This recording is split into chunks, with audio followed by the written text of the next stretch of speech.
বন্ধুসকল কি খবৰ আশা কৰোঁ সকলো ভালে আছে ময়ো আপোনালোকৰ মৰম আৰু আশীৰ্বাদত ভালে আছোঁ মোৰ অন্য এটা ভিডিঅ'লৈ আপোনালোক সকলোকে পুনৰবাৰ স্বাগতম জনাইছোঁ আপোনালোকে গম পায় বৰ্তমান পবিত্ৰ ভাদ মাহ চলি আছে সকলো নামঘৰলৈ গৈছে আৰু আমি ভাবিলোঁ আজি গোলাঘাটৰ আঠখিলীয়া নামঘৰৰ পৰা আহোঁ আৰু আঠখিলীয়া নামঘৰৰ কিছু কথা আপোনালোকক ক'বলৈ চেষ্টা কৰিম আশা কৰোঁ ভিডিঅ'টো শেষলৈকে চাব আৰু ভিডিঅ'টো যদি চাই ভাল লাগে কি কৰিব লাগেতো জানেই আগতেও কৈছোঁ তথাপিতো আজিও কওঁ please like share comment and চেনেলটো ছাবস্ক্ৰাইব কৰিবলৈ নাপাহৰিব তেতিয়াহ'লে ব'লক ভিডিঅ'লৈ আগবাঢ়ি যাওঁ তো মই ভাবিছোঁ আপোনালোকক সম্পূৰ্ণ ৰাস্তাটো দেখুৱাই নাযাওঁ আজিকালি গুগল মেপ চাৰ্চ কৰিলে সকলোবিলাক পোৱা যায় এতিয়া মই আপোনালোকে দেখিছে এতিয়া মই নুমলীগড়ৰ পৰা গোলাঘাট হোৱা ৰাস্তাটোত আহি আছোঁ খুব ধুনীয়া ৰাস্তা এইফালেদি গৈ আমি গোলাঘাট মেইন টাউন পামগৈ টাউনৰ পৰা প্ৰায় 20 কিলোমিটাৰমান দক্ষিণ চাইডে গ'লে আমি প্ৰসিদ্ধ আঠখিলীয়া নামঘৰ পাম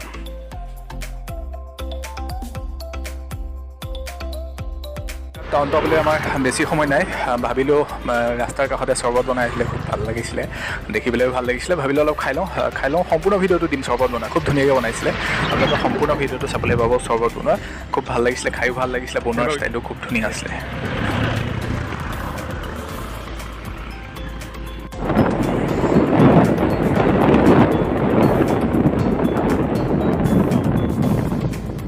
আৰু আমি ফাইনেলি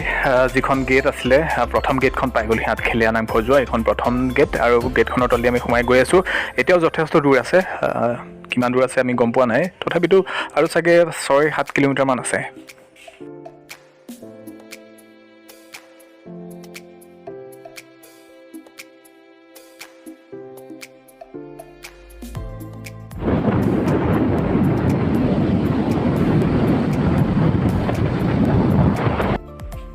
আৰু এবাৰ ফাইনেলি আমি মূল গেটখনেদি সোমাই আহিলোঁ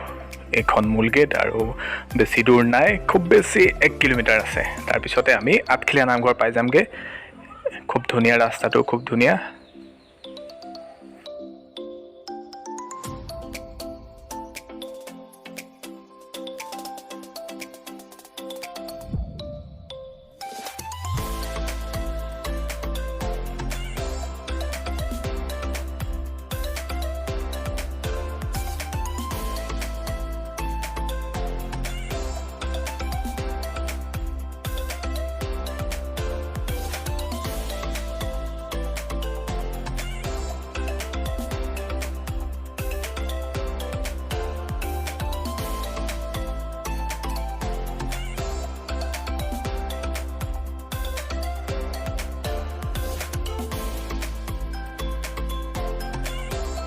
এয়া আঠখিলীয়া নামঘৰ আমি পাই গ'লোহি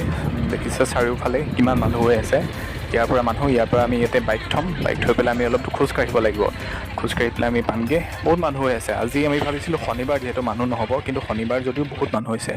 দেওবাৰ দিনটোতো ক'বই নালাগে আমি আচলতে শনিবাৰ দিনটো লৈছিলোঁ বোলো মানুহ কমকৈ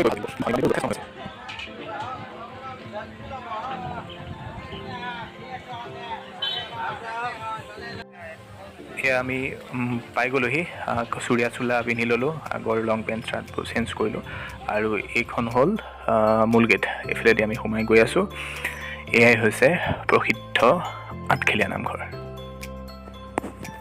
ঐতিহ্যমণ্ডিত এই নামঘৰ কেতিয়া কেনেকৈ নিৰ্মাণ হৈছিল তাৰ কোনো সঠিক তথ্য পোৱা নাযায় যদিও জনশ্ৰুতি মতে আগতে এই অঞ্চলত এখন আশ্ৰম আছিল পলাতক অৱস্থাত যেতিয়া গদাপানী পলাই আছিল তেতিয়া এই আশ্ৰমলৈ আহিছিল আৰু ৰজা হোৱাৰ পিছত গদাপানীয়ে পুনৰ ইয়ালৈ আহে আৰু 8টা নিৰ্বাচিত পৰিয়ালক আশ্ৰমখনৰ ৰক্ষণাবেক্ষণৰ দায়িত্ব দিয়ে আৰু তেওঁ প্ৰতিপালনৰ দায়িত্বও লয় কালক্ৰমত এই 8টা পৰিয়ালৰ বংশবৃদ্ধি হৈ এটা চুবুৰী পৰিণত হয় আৰু এই 8টা কুৰিৰ সমষ্টিয়ে আঠকুৰীয়া আৰু পাছলৈ আঠখিলীয়া হয়গৈ আঠকুৰীয়া দিনত আঠখিলীয়া এটা সৰু মন্দিৰহে আছিল 19বিংশ শতিকাৰ 7ম দশকৰ পৰা এই মন্দিৰে আঠখিলীয়া নামঘৰ ৰূপে প্ৰসিদ্ধি লাভ কৰে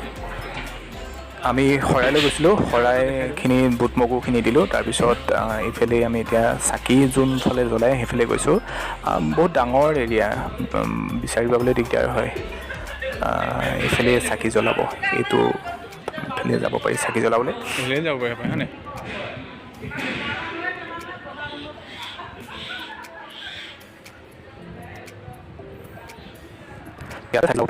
কিমানখিনি চাকি জ্বলাইছে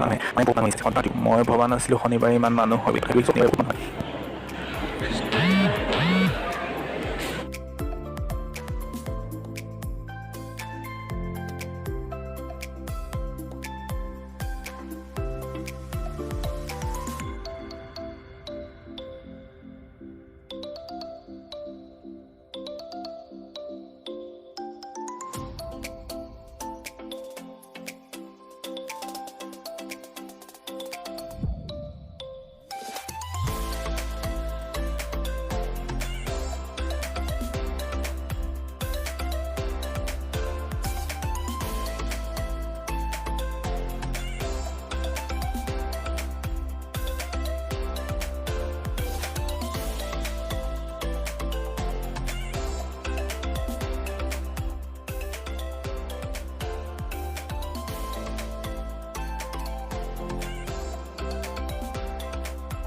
আমি গৈ পোৱা যিহেতু অলপ দেৰি হৈছিলে, গতিকে তেতিয়ালৈ আমি চাকি দি আৰু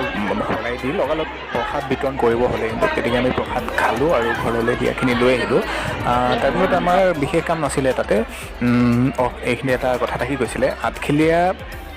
মানে নামঘৰৰ, মই যিহেতু কৈ আছিলোঁ আঠখেলীয়া নামঘৰ মানে কেনেকৈ হৈছিলে, তাৰে আৰু এটা কথা পোৱা যায় যে 8 বিঘা মাটি কালিত কোনোৰ মতে 8 বিঘা মাটিৰ চৌহদৰ বাবে এই নামঘৰ আকৌ আঠখেলীয়া বুলি কয়।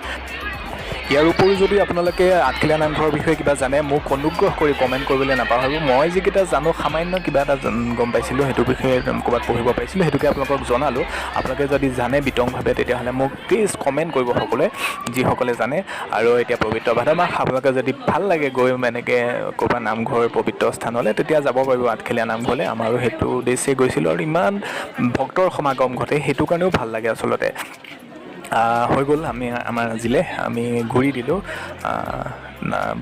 বহুত দেৰি আমাৰ থাকিবলগীয়া নহ'ল, কাৰণ আমি যোৱা অকণমান দেৰি হ'ল। আমি যোৱালে প্ৰসাদ বিতৰণে কৰিলে। গতিকে আজিলৈ ইমানতে ভিডিঅ'টো শেষ কৰি দিছোঁ। যিসকলে চাই ভাল পালে, সেইসকলে please like, share, comment and চেনেলটো ছাবস্ক্ৰাইব কৰিলে নাপাহৰিব। তেতিয়াহ'লে আজিলৈ বাই বাই।